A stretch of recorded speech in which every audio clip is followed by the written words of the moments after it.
जी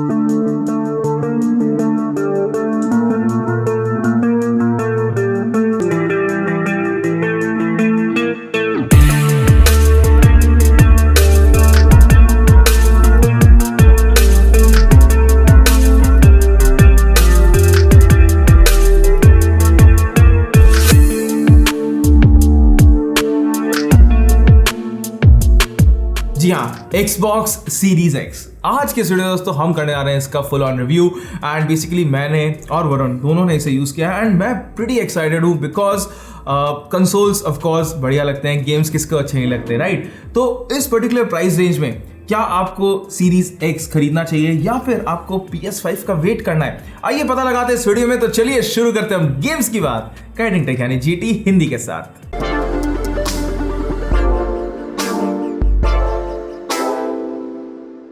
Xbox Series X literally दोस्तों जब मेरे पास आया था I was very excited and consoles के लिए कौन एक्साइटेड नहीं होगा, राइट? एंड बॉक्स बहुत बढ़िया है देखने में। यहाँ पे आपको कंट्रोलर मिलता है, वो जो कंसोल है वो मिल जाएगा, उसके साथ आपको HDMI केबल मिलता है और power cord. And of course जो पावर कॉर्ड है वो डायरेक्टली AC प्लग इन है, कोई अडाप्टर बीच में नहीं है जैसे कि प्रीवियस जनरेशन में है। एंड यहाँ पे आपको जो अडाप्टर है, वो जो पावर ब्रिक है वो इसके अंदर ही है, समझ लो। तो इसके साथ अब देखो डिज़ाइन वाइज है ना, आप इसे वर्टिकली रखें तो ही बेटर है बिकॉज देखो आप हॉरिजॉन्टली रख सकते हैं लेकिन वो इनकम्प्लीट लगता है बिकॉज एक तरफ वो जो 3D इनके जो डिज़ाइन है, जो होल्स हैं वो हिकते हैं और वो जो डिफरेंट एंगल्स में है, जैसे वो जो ग्रीन एंगल में आ जाता है अगर आप एक जगह से दूसरी जगह मूव करो, वो आपको हॉरिजॉन्टली इतना बढ़िया देखने को नहीं लगेगा। वर्टिकली दोस्तों यहाँ पे आपको ये बहुत ही बढ़िया लगता है। एंड अगर आप सामने से देखें तो आपको जो Xbox का जो बटन है वो जिससे ऑन होता है और अभी भी सेम साउंड है, वो दोस्तों आपको देखने को मिल जाएगा। उसके अलावा आपको डिस्क इजेक्टर बटन है, जो डिस्क स्लॉट है वो मिल जाता है। एंड उसके अलावा आपको एक USB का जो पोर्ट है वो मिल जाएगा। तो बहुत ही मिनिमल डिज़ाइन है। एंड पीछे भी दोस्तों आपको जो रेगुलर पोर्ट्स है वो देखने को मिलते हैं। अब यहाँ पे HDMI इन नहीं है और ऑडियो पोर्ट्स नहीं है। एंड आपको एक NVMe स्टोरेज जो कि माइक्रोसॉफ्ट की जो स्टोरेज है, हाई स्पीड स्टोरेज, वो अगर आप लगाना चाहते हैं तो उसका भी दोस्तों एक स्लॉट मिल जाएगा। अब 1 टेराबाइट की स्टोरेज तो आती है लेकिन उसमें अराउंड 880 GB ही आप यूज़ कर सकते हो। एंड आगे जा करके जिस तरीके से गेम्स आने वाले हैं 150-200 GB में, तो आई थिंक आपको वो जो महंगी वाली स्टोरेज है वो खरीदनी पड़ेगी बिकॉज अब आप इसे अपने जो नॉर्मल स्टोरेज है उसमें गेम्स वगैरह नहीं लोड कर सकते अगर वो नेक्स्ट जनरेशन कंसोल्स के लिए बने।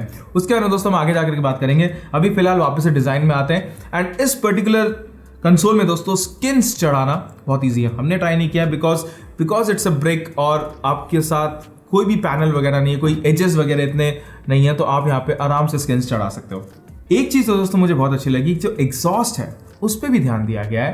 एंड वहाँ पे आपको जो 3D कटआउट डिज़ाइन जैसे दिखता है, अगर आप एक जगह से दूसरी जगह, मतलब if you move from point A two point B, अगर आपका विजन का जो एंगल है वो चेंज होता है तो वहाँ पे आपको जो Xbox का जो ग्रीन कलर है वो देखने को मिलता है। So again I would say कि आप इसे वर्टिकली प्लेस करें, हॉरिजॉन्टली इतना प्यारा नहीं लगेगा। अब देखो डिज़ाइन में सिर्फ कंसोल नहीं आता है उसका कंट्रोलर भी, बिकॉज आपका जो पूरा का पूरा यूज़र एक्सपीरियंस है वो उस कंट्रोलर पे डिपेंड करता है। जब आप गेम खेल रहे हैं कैसा फीडबैक है, कैसे बटन्स हैं, क्या लेआउट है, क्या ग्रिप है। And not a lot has change. और ये जो दोस्तों not a lot has change इतनी अच्छी बात नहीं है। अब PS4 Pro जो लास्ट जेन कंट्रोलर्स हैं, मैं पहले उसके बारे में बात करता हूँ। वहाँ पे आपको टच पैड मिलता है, उसके अलावा आपको वहाँ पे एक स्मॉल स्पीकर्स भी मिल जाता है जिससे थोड़ा बहुत आपको फीडबैक मिल जाएंगे। एंड इसी के साथ साथ जो एक ओवरऑल हैप्टिक फीडबैक होता है वो भी वहाँ पे बढ़िया है। अब देखो इस पर्टिकुलर कंट्रोलर में एक जो बात मिसिंग है जो कि पुराने PS4 Pro में और जो कि बहुत ज़्यादा बढ़िया, वो है रिचार्जेबल बैटरीज। अभी भी दोस्तों यहाँ पे आपको AA बैटरीज डालनी पड़ती हैं एंड उसके साथ कोई Type-C का पोर्ट नहीं है जिससे कि आप चार्ज कर सकते हो इन बैटरीज को। तो ये एक बहुत ही बड़ा डिसएडवांटेज है मेरे हिसाब से, क्योंकि अगर आप घंटों खेल रहे हो तो अगर आपके पास 2-3 कंट्रोलर्स भी हैं तो आप चार्जिंग डॉक पे नहीं लगा सकते, you have to keep changing the batteries. अब नेक्स्ट थिंग दोस्तों यहाँ पे क्या है कि अगर आप PS5 के कंट्रोलर से कंपेयर करें तो वहाँ पे अभी ट्रिगर्स में एक बहुत ही बढ़िया फीडबैक सिस्टम दिया है, तो वो चीज़ यहाँ पे मिसिंग है। एंड ऑफ कोर्स कंट्रोलर में ग्रिप वगैरह बढ़िया है, बट स्टिल अगर नेक्स्ट जनरेशन कंसोल के हिसाब से मैं देखूँ बहुत सारी चीज़ें मिसिंग है। एंड इसके अलावा ऑफ कोर्स जो अगर आप गेम वगैरह खेल रहे हो तो कोई लेटेंसी नहीं है, ग्रिप बढ़िया है एंड ओवरऑल आपको यहाँ पे अच्छा फीडबैक भी देखने को मिल जाएगा, but still something is missing. वो जो जिंग इफेक्ट है वो आपको नहीं मिलेगा। अब दोस्तों नेक्स्ट बढ़ते हैं हम गेम्स की तरफ और कैसा परफॉर्मेंस था, कैसा इसका यूआई है। तो यहाँ पे जो कंसोल है अभी तक इसके ऑप्टिमाइज गेम्स बहुत कम है। अब ऑफ कोर्स एक्सबॉक्स ने पुराने जन जो कंसोल्स हैं जैसे कि गेयर्स 5 हो गए, हेलो हो गए, तो वो अपग्रेड किए हैं for the series x, but फिर भी इस पर्टिकुलर मशीन को टक्कर देने वाला अभी तक गेम नहीं है। इसमें दोस्तों मैंने असैसिन्स क्रीड वलाला खेला है एंड उसके अलावा साइबरपंक खेला है, गेयर्स 5 खेले हैं एंड लिटरली हर एक game constantly without any lags चले हैं। और इस पर्टिकुलर कंसोल में एक चीज़ मुझे बहुत अच्छी लगी, एक्चुअली दो चीज़ें मुझे बहुत बढ़िया लगी। सबसे पहली बात तो इतना ज़्यादा गर्म नहीं हुआ एंड जो फैन का नॉइज है बेसिकली इट्स नॉट देयर। अगर आप घंटों भी खेलो तो आई थिंक सिर्फ 25-30 डेसिबल्स तक जाता है एंड उसके अलावा इसका जो मैक्सिमम टेम्परेचर है वो ठंड के दिनों में यहाँ पे दोस्तों सिर्फ 41-42 डिग्रीज ही टच किया है, तो ये चीज़ मुझे बढ़िया लगी। अब अगर इसके मैं लेआउट के बारे में बताऊं तो ऑफ कोर्स अगर आपने Xbox One, Xbox One X use किया होगा तो आपको सेम मॉडर्न यूआई यहाँ पे मिल जाएगा, which is a good thing as well as a bad thing. अब जैसे देखा जाए good thing for me because मुझे Xbox One X से अगर मैं आ रहा हूँ तो everything was at place, I felt at home, कुछ भी चेंज नहीं हुआ। बट अगर आप नेक्स्ट जनरेशन कंसोल खरीद रहे हो एंड अगर आपको एक नया यूआई चाहिए तो आपको यहाँ पे नहीं मिलेगा। But according to me why fix something which is not broken, this is not broken, सब कुछ right there where you want it. आपको जो Xbox का बटन है उसके आप इजीली नेविगेट कर सकते हैं एंड एक चीज़ एक्चुअली दो चीज़ें दोस्तों इसके परफॉर्मेंस को जो बूस्ट करती है अगर आप लास्ट जनरेशन के कंसोल से देखें तो वो है लोड टाइम और क्विक स्विच टाइम।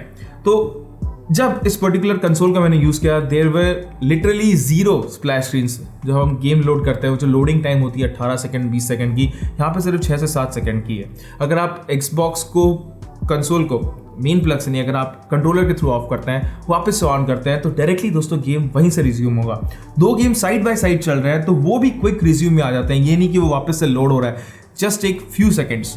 एंड ये पॉसिबल है उस स्टोरेज के वजह से जो कि हाई स्पीड स्टोरेज है, which brings me to a new topic कि अगर आप इसमें एक नया स्टोरेज लगाने का सोच रहे हैं तो वो बहुत महंगा पड़ेगा, लगभग 20,000 के भी आसपास पड़ सकता है अगर आप 1 टेराबाइट का स्टोरेज लगा रहे हैं। अगर आप एक्सटर्नल स्टोरेज लगाते हैं USB 3.0 तो आप उसमें ऑफकोर्स अपने गेम रिकॉर्ड कर सकते हैं। लास्ट जनरेशन के जो कंसोल गेम्स हो जो कि बैकवर्ड कंपैटिबिलिटी से आते हैं वो आप लोड कर सकते हैं, लेकिन जो नेक्स्ट जेन कंसोल गेम्स हैं वो आप यहाँ पे सिर्फ इंटरनल स्टोरेज या फिर वो जो हाई स्पीड एक्सपैंडेबल स्टोरेज है उसी के थ्रू रन कर पाएंगे। जैसे 880 GB की अगर बात करूँ तो अभी के लिए तो बहुत लगता है, जैसे 150 GB का यहाँ पे आपका कॉल ऑफ ड्यूटी हो गया, 100 GB के आसपास आपको वलाला हो गया, तो अभी तक तो मैंने सिर्फ 600-700 GB यहाँ पे यूज़ किया है, so it's good for now. But 2023-2022 में क्या होगा वो अभी तक पता नहीं है। और दोस्तों एक बहुत बढ़िया चीज़ जो यहाँ पे है वो कि आपके जो गेम्स के FPS है वो कांस्टेंट 60 FPS रहते हैं एंड अगर आपका टीवी HDR केपेबल है तो यहाँ पे आपको HDR आउटपुट देखने को मिलता है एंड उसके बाद भी वलाला खेलते समय there was literally no lags. तो गेमिंग वाइज अभी तक इस कंसोल को टक्कर देने वाला गेम आया नहीं है। हेलो इन्फिनिटी वॉर्स आने वाला था लेकिन वो 1 साल डिले हो गया है एंड आई थिंक 2021 के एंड तक शायद गेम्स इस पर्टिकुलर कंसोल को टक्कर देने वाले आए। अब नेक्स्ट बात करते हैं दोस्तों यहाँ पे गेम लाइब्रेरी के बारे में। एंड गेम लाइब्रेरी में एक चीज जो माइक्रोसॉफ्ट के पास है वो है game pass. End game pass literally अगर आप इंडियन प्राइस वैल्यू में देखें तो 990 रुपीज पर मंथ का है, 999 रुपीज। एंड उसमें आपको पीसी के लिए भी गेम पास मिल जाता है एंड अगर आप Xbox सीरीज X लेते हैं तो आपको जो EA के गेम्स हैं वो भी Xbox की लाइब्रेरी में मिल जाएगा एंड आगे जाकर के पीसी के लिए भी वो बहुत जल्द आएगा 2021 में आई गेस। तो ये एक बहुत बढ़िया बात है because you never run out of games अगर आप खरीदते भी नहीं हो। लेकिन अब एक जो दोस्तों अगर आप PS5 से या PS4 से भी अगर आप कंपेयर करो तो जो एक्सक्लूसिव्स हैं वो माइक्रोसॉफ्ट के पास इतने नहीं है। They have hello, they have Forza, but is that enough?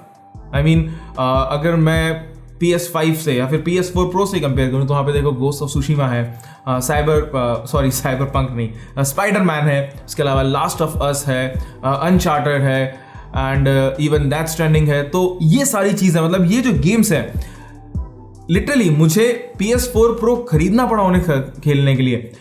Ghost of Tsushima one of the best games out there जो मुझे लगे, क्या स्टोरी लाइन है, क्या गेम प्ले है। लेकिन ऐसे गेम्स अगर आप Xbox की लाइब्रेरी में खोजने जाओ तो शायद नहीं मिले। सो मतलब आपको गेम पास में गेयर्स मिल जाएंगे, ठीक है, 2018 है, ग्राफिक्स बहुत बढ़िया है, बट अभी भी दोस्तों जो ओरिजिनल गेम्स हैं, जो कि एक्सक्लूसिव गेम्स हैं, वो Xbox के पास नहीं है। सो गेम पास बहुत बढ़िया, मतलब गेम्स होते हुए भी थोड़ी बहुत कमी है यहाँ पे, which is my take. And अगर आपको सेम लगता है तो आप प्लीज़ मुझे कमेंट सेक्शन में ज़रूर बताइएगा। And which brings me to the verdict of this particular video. देखो, कंसोल बहुत बढ़िया है, आप इसमें गेम्स रन कर सकते हो, गेम्स ऑप्टिमाइज होते हैं कंसोल्स के लिए।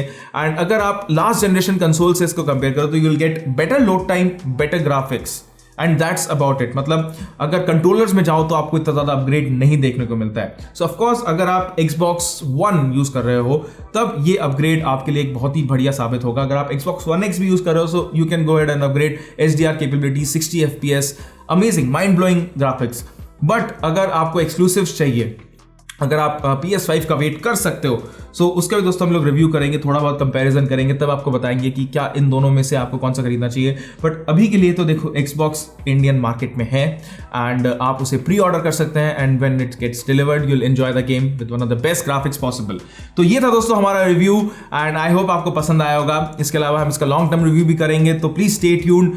एंड अगर अभी तक आपने हमें सब्सक्राइब नहीं किया तो प्लीज लाल सब्सक्राइब का बटन भी जरूर दबाएं। तो बस आज के वीडियो के लिए इतना, अगले वीडियो में आप सभी से मिलने की आशा रखते हुए गुड बाय।